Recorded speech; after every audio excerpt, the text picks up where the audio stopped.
Hey, caffeinators, welcome to another episode of the Vet Tech Tap Room. Because sometimes you want to go where nobody knows your name. Um, Dave, we got actually we talked about doing these, once a month, and we were kind of worried, like, hey, are we actually going to have stuff to talk about? Yeah, And we actually have a few things today to. yeah, we should have split all this up, but I know. It's funny how I guess things just really do kind of keep happening or keep popping up, and right, which is right. good because we always have things to talk about. So, Yep, yep. the first thing that I and really the reason I had mentioned to you that I think it was time for a tap room episode, something that I saw online, and of course, I think everybody knows by now. You and I are huge sports fans. The situation with the football player on Monday Night Football last week, the Buffalo player at the game in Cincinnati, collapsing on the field after a hit and going into cardiac arrest and receiving CPR on the field and the whole bit, and a huge amount of support for him and the team, and I think a lot of people came together across the league and all of that, which was really cool to see. And then I started to see some colleagues in our field kind of post some stuff that was, I, I don't think it's actually negative. I'll just say maybe alternate viewpoints. And one thing that I saw that really got my attention, and I saw it be shared by several, again, colleagues and former coworkers and what have you. And this is, um, I think it's a tweet. I'm not a big tweeter, That but looks like a tweet. Yeah, I think it's a tweet, and it's actually from a human MD.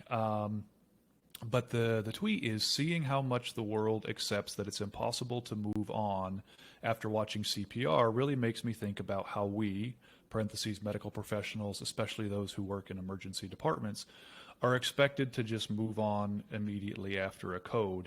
And it is a good point, and that's, I think, part of the discussion that we'll have. But I think for me, what I was seeing when it was being shared by so many of our colleagues was it was leaving me with the impression that, you know, why why do we why does everybody care so much about this football player and not so much about what we're doing, or like, that this happens every day to so all the many time. Yeah, people, and so many yeah. people in our field in the human profession, like they're doing this all the time and what have you.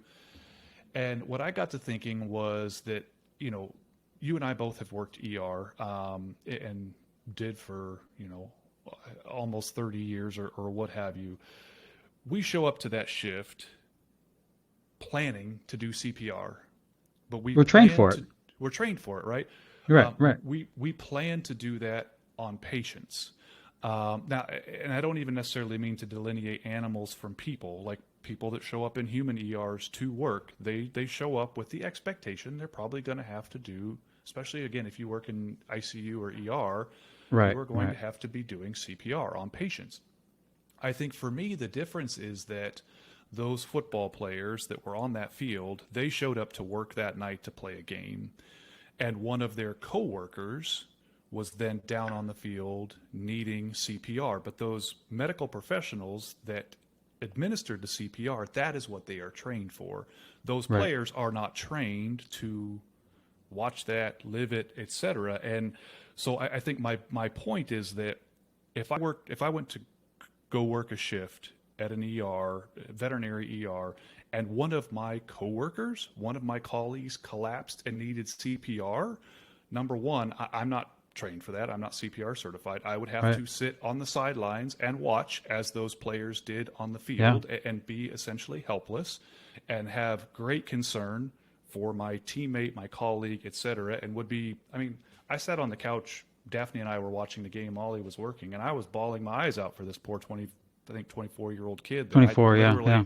that I literally thought I watched die on television. And I would have that same feeling if one of my coworkers, one of my colleagues, one of my teammates needed CPR. I would still have that. I would have that same helpless feeling. I would have that I'm shook feeling. I'm not coming back to work today. I'm not coming Yeah, back to yeah. work the rest of the week. Right. I need help to Mhm. to to move process. through Yeah. to process what I just saw. And so I think it's a little bit of a false equivalency for me, that take that, yes, we perform CPR all the time, but we're performing it on patients and that's what we're trained to do. It's a very different situation to me if that has to be done on your actual colleague, or if you're Mm-hmm. having to do that or watch somebody else do that to a family member or a colleague or what have you. And the point is still valid. I think both in human medicine and in veterinary medicine, I think we need to figure out a way to not just have this move on to the next case mentality, right? I think that's part of Yeah. maybe not part of recover in terms of dealing with the mental aspect of it, but the debriefing, the talking about the process and what worked and what didn't work, and those kinds of things, which I realize is part of the process. But I think we do need to get better as a profession about not just moving on right away, or at least circling back to it and making Yeah. sure that everybody is ready to move on. But I started seeing this and other similar tweets and ideas kind of circulate online. And this is, for me at least, this isn't being a sports fan or not being a sports fan. This is, Being a human. not just, being a human being, but not just that, this guy is, again, those players that night, they weren't prepared to see their teammate, their coworker, I'll put that in quotes, their coworker be needing CPR that night. And if that was the same for me, where I watched a coworker need CPR on the ICU floor because they collapsed, I wouldn't be going back to work anytime soon. Yeah, and I think guess there is a difference there. and one of the other differences, not to counter your point, but the other part is they are working in a job where that's a possibility. Like, there's frequently really devastating injuries that happens on the field. Sure. Working in ER, I mean, what's the worst we get? A bite wound for your coworker is to be bitten. But for them, and we've seen it before, where somebody gets hit in the head and they are concussed and potentially in a really bad shape for the next few weeks. Right. We saw a couple years ago where Ryan Shazier got hit and broke his neck essentially. So they are working in a much more dangerous profession than we are, per se. But like you said, nobody expects to have to see somebody need CPR. Right. And to your point about recover, and I'm a recover instructor and I teach recover, and we teach the debriefing. I think that's something that's seriously lacking in people's CPR protocols, is the debriefing, because that seems to be something foreign to most people that I'm teaching that to. But the debriefing is more about, and this just may be the way that I've taught it. Maybe recover has different ways that they want it taught. But for me, I'm going over technique. I'm going over response time. I'm going over, did we recognize the right arrhythmia? Did we recognize the need for epinephrine? All those things. We talk about, first off, I always say, what do we do right? What went well with that code, to try and help with this very tough procedure that is often not successful. And never do we talk about the emotions of it. I've only been doing the recover instruction for a short period of time. However, the sessions that we're doing, they're on stuffed animals. They're not on live patients. We're teaching that to go through the motions of, this is what you need to do. But I think this conversation has sparked me into thinking that I need to put some of the mental well-being into this, of how are you going to deal with the fact that you lost a patient. I mean, for the most part, when I'm teaching CPR, we get them back, because that's the whole goal of the instruction, is to get them back. They don't always come back, but compared to what what happens in the field of 6% survive to hospital discharge, it's probably like 75 to 80% survive the instruction. But I never talk about the mental aspect of it, because it's just not something that I've thought of. But when we're actually doing that, in practice, there is a mental aspect of it. You feel terrible. You feel like you failed. You feel like why didn't I do this? Why didn't I see this sooner? But not even taking into the account that this was somebody's pet, this was somebody's life, essentially. Hmm. Like a lot of the pets we see, I think of like those little old ladies that have these 16-year-old Yorkies and 16-year-old Chihuahuas that is their life, Yeah. and we lose them. And that's devastating to take that family part of it. Similar to what happened on the field, is to put the technique and the going through the motions out of it and actually think about what does this mean in the grand scheme of things, of somebody almost lost their life in front of a national audience, like. Hmm. And this is also Monday Night Football. It wasn't like this was a Yeah. lost 1 p.m. game that nobody was Yeah. watching. It was Right. Monday Right. Night Football with millions of viewers. Hmm. And I think we do need to be better about talking about that in our debriefing. So, that's going to change when I go back and teach out my next recover session, is to say, how are you going to deal with this? Yeah. Because Yeah. it's going Yeah. through the motions is great and doing it right is great.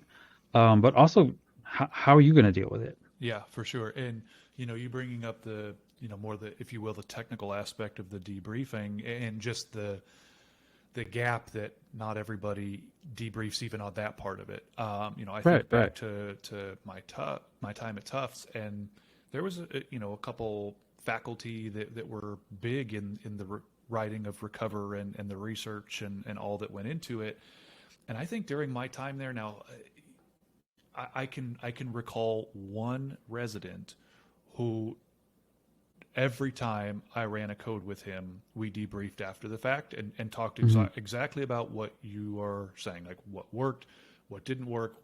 If this didn't work, why didn't it work? Did we need more people? Did we need to have equipment closer by? Was, you know, the parts to the IO gun not sterile, or just those kind of the mechanical, the machinations of it. But nobody ever really otherwise did it. Like, I don't know. Yeah. I think you need to have, like, there has to be somewhere in there, like a leader that will say, hey, let's talk about this. Hmm. And I think that's why, like, I know that's a big part of, some of the stuff Ken Yagi talks a lot about, is that it doesn't always have to be the veterinarian that runs Yeah. these codes, and in fact advocates for technicians to do so. And it doesn't have to be the veterinarian or the resident or whoever to bring up the debriefing. Like, we as technicians can also bring up that discussion and say, hey, Hmm. what worked, what didn't work, what can we do in the Right. future? Like, or shoot, we pulled out the crash box and the atropine was expired, or Right. whatever it may be. But then, like, you find gaps in your process, and you address them. But then that other side to it too, kind of the emotional toll, because there is one. And especially if you're doing this regularly, and you're putting all of this energy into these patients, and you're doing it regularly, and the percentages are still really quite low. A lot of them are not surviving, or at least not surviving to discharge. Hmm. It takes a toll. It really, Yeah. really does take a toll. And we need to be talking about that too. Yeah. And when, especially if you were in a busy ER and you're doing three, four, five codes in your shift, Hmm. I mean, by the end Yeah. of the day, like, you get that feeling of Happens. like, That why happens. Like, why go back? right. Yeah. And if you work, like you said, in a busy enough practice, that could be a typical Sunday day shift where you Yeah. do Yeah. multiple codes. Yeah. And it is going to take a toll at some point. It Mm. absolutely will. There's just no way it can't. Well, and So, and also, just with the low numbers of survival rates, you know, putting everything into something that still in the end is not successful is, I mean, let's just think about that being demoralizing, of like, if I, if I was a quarterback for a football team and threw 5 interceptions a week, I'd be like, why am I putting max effort into something that I'm hmm, clearly not good at? right. And not that people aren't good at CPR, but that's the mentality that comes across, is like, we didn't get this one back. What did I do wrong? And that's why I try to focus on the debriefs, to focus on the good things for as long as I Hmm. possibly can, because that brings out that good feeling of like, well, we were quick to respond. We we gave our injections when we were supposed to give them. We had good communication, but we still didn't get the patient back. And then, kind of then going into what could we do better. And, once you build them up with all those good things that they did right, sometimes it's hard for them to say, really think of anything we did wrong, or could have done better. Just sometimes we don't get the patient back, and that's Right. just the, Yeah. the cold hard facts of Yeah. it. Yeah, absolutely. And there are a huge percentage of those that no matter what you do, even if you do everything right, they're just not coming Right, back, and that's right. that's just reality. So, but again, I think that just needs to be part of the discussion. That hey, like Yeah. sure, yes, we could have done this a little bit better. We could have been a little bit better over here or over there, but that Hmm. doesn't necessarily mean that's why that patient there. Right, right. It may just be something that it just wasn't going to come back. I And mean, I'm I think sure we've that all seen happens. too the other side of it. Yeah, and I'm sure that happens in the human field too, of like doing Hmm. CPR on these patients that are just not supposed to come back. Like my own Yeah. dad, when I went up to visit him, and that was 2016, and my mom had a CPR code on him, and I looked at him, and when I got there, and I hadn't seen him in a few months because I had just moved down to North Carolina, and I saw him in the hospital bed, and I'm like, Dad looks like a skeleton. Like he looks like he's ready to go, and not to get into the whole details of it, but he had to have surgery for his foot, and because he had like this real gangrenous wound on his foot that wasn't healing, and the options were let him die in excruciating pain with his gangrenous foot or try surgery. And he never really woke up from surgery. He was on a ventilator for a couple days, and when he coded, thankfully I was there because if it was just my mom there, she would not have been able to make that decision. And me, I had already made that decision the moment I saw him looking like a Right. skeleton. I was like, this is a man that is not having a good time right now. And sometimes they just don't need to come back. Right. We've all seen that in some of those patients that are so far gone that like the owners just refuse to give up. And not to say that owners should give up, because I have been surprised many times of Hmm. patients where I was like, what are we doing here? Why are we still giving this patient fluids and antibiotics when it's clearly not improving? But there have been times where you do that and they do get better. Yeah. If they get a couple more months and that's what the owner wants, that's great. That's what we're here for, right? We're here to reunite those pets with their owners, and there are going to be those patients that we do the code and they just don't make it. But whether we did the code or not, the patient wasn't going to make it. So there is that part of it. Hmm. But again, we still need to mentally process that. Yeah. That's not something that we can just say, well, that one Right. was supposed to die, so next Right. patient. Right. It, Right. it's definitely something we need to be better about. And I encourage all the caffeinators to chime in on your thoughts on that when we post this, because I feel like that's going to be a good discussion Yeah. amongst the people that we have. Yeah. Absolutely. Absolutely. Um, Kind of shifting gears. One thing Well, before we shift gears, we oh yeah. never did our. Oh I yeah. saw you taking a sip, Yes. but I'm drinking Gizmo Aztec Gold. It is Nice. an Imperial Chocolate Stout. Oof. Cheers. I just had a Sam Adams Winter Lager. Nice. I love the Yeah. Sam's Winter. It's so good. I actually love all of Sam's seasonals, and I got like Hmm. a variety pack because Molly Yeah. really enjoys them too. And Cold Snap it's is really good. Cold Snap's really good. Hmm. And it's I'm sure you like love their pumpkin. I love their Oktoberfest. I love the old Fezziwig, which I've had a couple of, but it's a cold, raw, kind of windy, Yeah, rainy, flooded day here in California, so it just felt like a good day for a winter lager. So, I hear you. hmm All so right. the next thing Sorry to we, interrupt. yeah, no problem. So the next thing we were going to talk about, and I don't think we need to spend a whole lot of time on it, but just something we wanted to bring everybody's attention to. If you don't already or aren't already a member of the Veterinary Anesthesia Nerds Facebook group, if you do anything with anesthesia or anesthesia protocols or surgeries or what have you, I highly recommend you check it out. A lot of sharing of really, really, really incredible information. The admins that run that group, Darcy and Tasha and Steven, are just absolutely amazing at what Yeah, they do and the individuals that they so are. full of But knowledge. yeah, and the symposium that they put on, and Tasha does a veterinary anesthesia nerds podcast that you and I have been on, and anyway, it's a whole bunch of really really cool stuff. But annually, they put out a list of their favorite things, and the favorite things for 2023 list came out, of course, being the first of the year, and it's a really cool guide. For all sorts of gadgets, everything you can think of, from laryngoscopes to And references, textbooks, yeah, to machines, references, all kinds of stuff. drugs that Because they there's like. yeah, so there's so many questions in that forum about hey, looking at new ventilators, what do you think between this and this, and Hmm. they do post a lot of those, and there's a lot of those kinds of discussions. But Yeah, it's really cool that they actually take the time to kind of vet a lot of this material or and these compile it products, all. Yeah, and kind of compare and contrast, and then come up with this really really really good resource. So anyway, caffeinators, I just wanted to bring it to your attention in case A, you're not a member of the group, or B, if you are and you hadn't seen it yet, check out their favorite things list for 2023.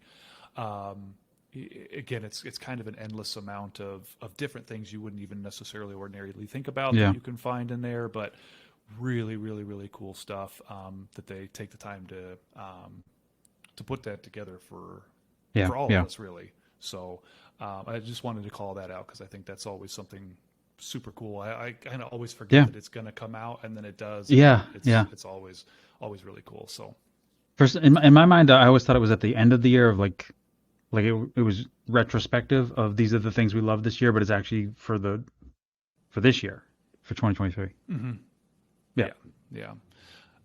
And then I wonder if I there's a way guess we can we next, share that?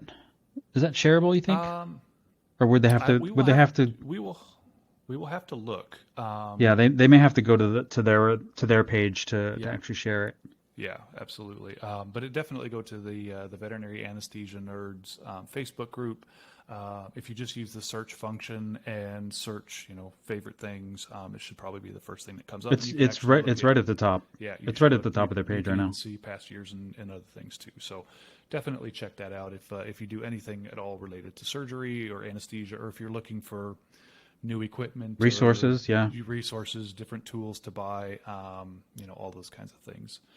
And then I guess next and maybe lastly, which really we weren't even planning on talking about today, but just kind It of just came out today. came out today and started circulating online, was um, basically this statement from the AVMA about the so-called mid-level practitioner role, and basically that their position is that it's not the right time for it. There's not the right infrastructure. Right. There are other things we need to focus on. What did you think about when you read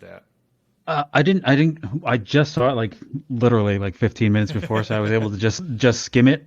And the topic of the article, and this is by Melinda Larkin, that says idea of mid-level practitioner rejected in favor of better support engagement of credentialed veterinary technicians, which I, I mean, I can't think of a better outcome of this entire discussion is to lift up credentialed veterinary technicians as Yeah. opposed to circumventing that and either stealing from the pool of veterinary technicians or uh, it was suggesting to uh, take somebody that just has a science degree and put them into this role, which Right, wow, right. that sounds so terrible.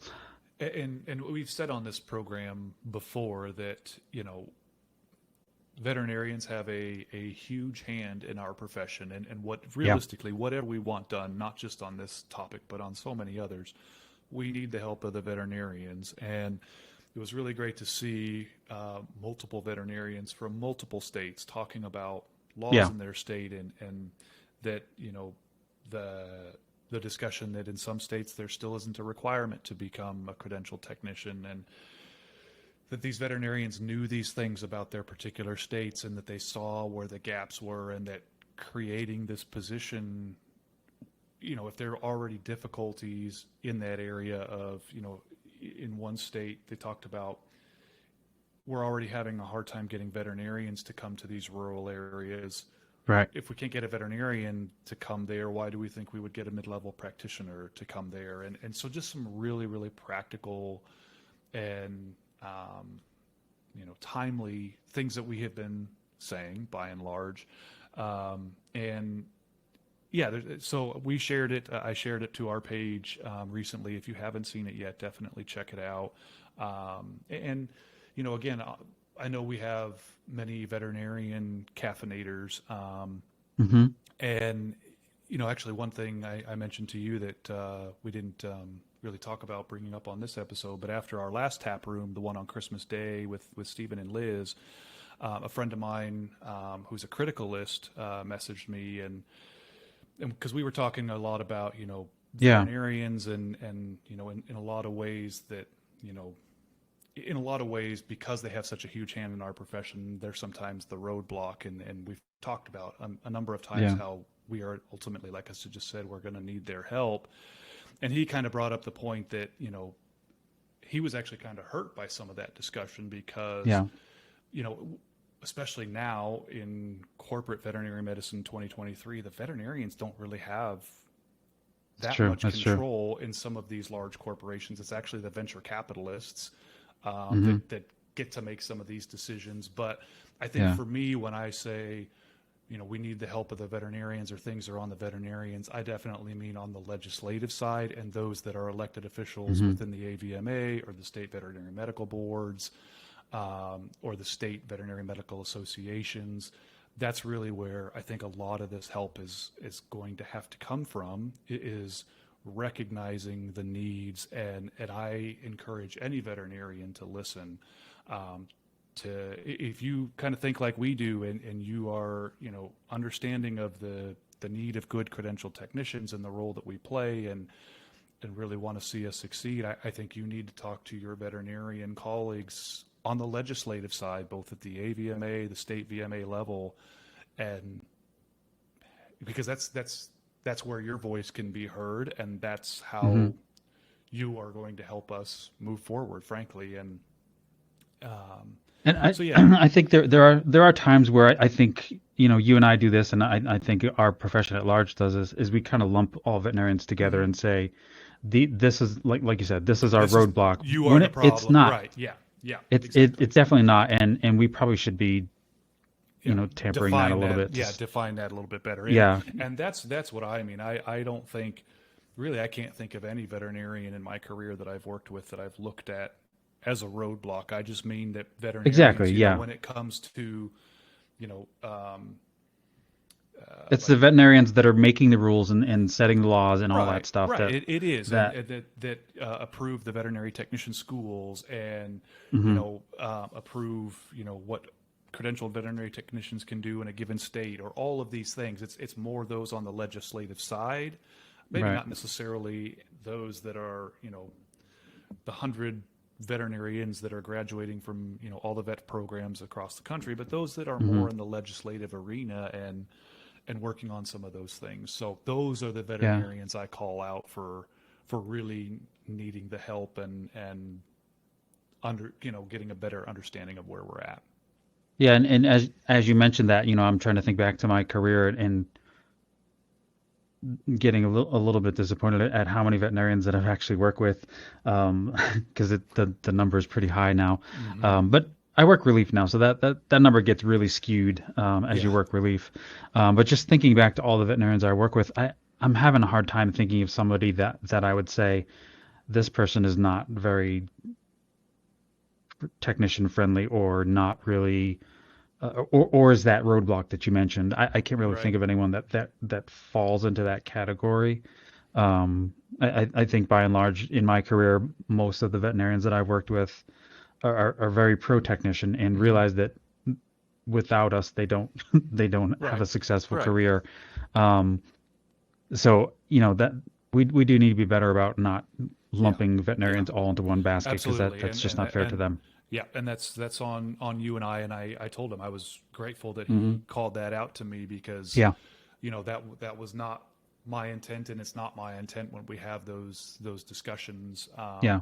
I just mean to call out, veterinarian, like the camel in the tent Hmm. Yeah. situation that we had several months ago, that that there are those veterinarians out there, but there are veterinarians in every state that make rules and laws and all of that affect us as veterinary technicians, and that's Yeah. that's more who I'm looking at. But I Hmm. also do want to call out veterinarians at large and say, if you disagree with what they're doing, like, be active in that process. Yeah. Talk to those people as a veterinarian, because as we have said time and Yeah. time and time again, and just said, like, we need the help of the veterinarians to get our profession to where we want it to go. Hmm. So, Yeah. one thing else too that was kind of interesting in that article was the quote or the comment, and I won't quote it specifically, caffeinators, you can read it, but by NAVTA President Ashley Selke, who we had on our podcast previously, and she talked a little bit about the results of the NAVTA survey, and how this was basically number 7 or 7 or 8 out of 8 things that they surveyed about it, and that the focus was on the other topics that basically the AVMA talked about. But the other thing that I wanted to mention to kind of tie that in is, if you are a NAVTA member, I got an email today. I did too. That the general membership meeting is January 24th at 7 p.m.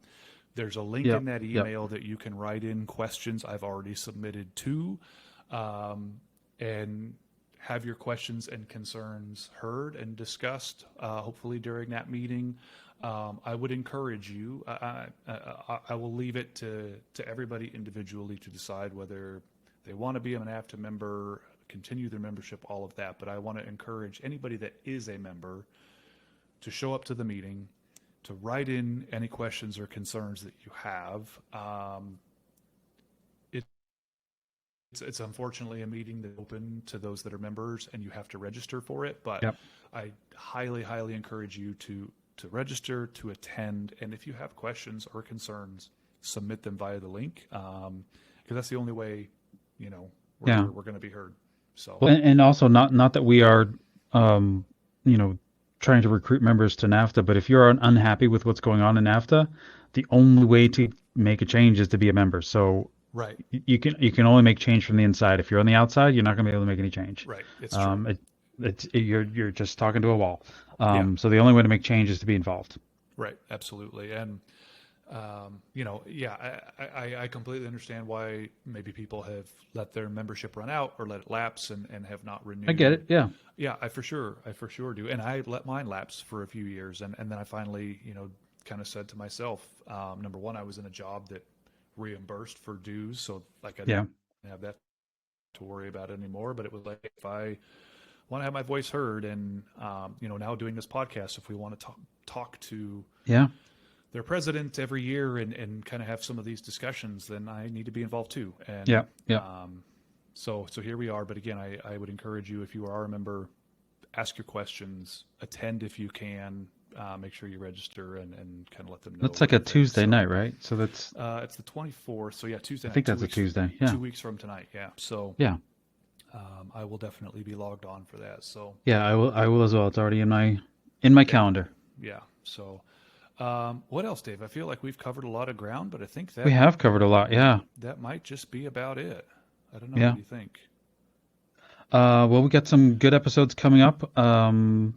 We're going to continue our international series. Yes. And then someone else that reached out to us maybe a year or so ago that we kind of put on the back burner, and now starting to think that's we had a bunch of other stuff to get through, and so it'd be a great episode to circle back with. We were going to mention our trip in this. Yes, actually, great call. I'm glad you remembered that. So caffeinators, especially Arizona caffeinators. Dave and I, generally we see each other at IVEX every year, although I wasn't there this past year, but and then virtually. I will be this year, and of course, we meet all the time virtually. But we're going to try to get together once a year for an annual business meeting. We're basically going to meet somewhere in the middle of us because we're on opposite coasts. And this year we're Very going opposite. to, this year we're going to take in some spring training baseball in Arizona. So we will both be in the Phoenix area March 19th through 22nd. We're going to take in a couple of spring training games, hit up a couple of breweries. We're going to do probably a Probably a live tap room. tap room or something there. And I know, I think it would be really cool, especially with all the work that the board has done for the Arizona Vet Yeah. Tech Association. If we could, wrangle one or two of them to meet up somewhere and maybe even, talk about it live or something like that. So Arizona Caffeinators, we are headed your way in mid-March. We'll kind of post some more details of where we are or where we will be as things get closer. But we would love to Yeah. run into a couple of you, if we're at a brewery or a ball game or something like that. So if you see us out there, definitely say hi, and we'll have a lot more about that as it gets a little bit closer. Yeah. Yeah. Our flights are booked and all that stuff, but we haven't Yep. like planned Yeah. other than the fact we're going to go to baseball games. Yeah. Yeah. For sure. For Somebody sure. actually asked on, I forget where they asked. They asked if we were going to be at VMX, and we're not going to be at VMX, but I'm going to be potentially at Fetch in Charlotte in, shoot, when is that? March? I think it's in March. Um, yes, it's late March. With my business, Action Vet Tech Services. So we're probably going to be at Fetch. So I'll be there. I probably won't be available to go out and drink a beer because I'm not sure how long we're there. If it's a 1 day or 2 day, I honestly don't know. But it's in Charlotte, so that's like 2 hours for me. So we're probably going to go have a booth. Not the podcast, but my business Mhm. will have a booth there. Yeah. If that's going to happen, I'll post that I'm going to be there so people can come say hi and force me to take a picture with them. Absolutely, absolutely, yeah. And then a little further off, we'll both be, or at least planning to be at IVEX in Denver in September. Yep. And then I will be, I believe, at the Delaware Veterinary Medical Association meeting in November. And maybe some more stuff pops up kind of Yeah. along the way I'm going to be between in that. But I'm going to be in New Hampshire in April to do yeah, a conference. So we're around. We'll be around. yeah, We yeah, should for we should sure. post So our schedules a little bit more yeah, frequently now that we're doing a little bit more traveling.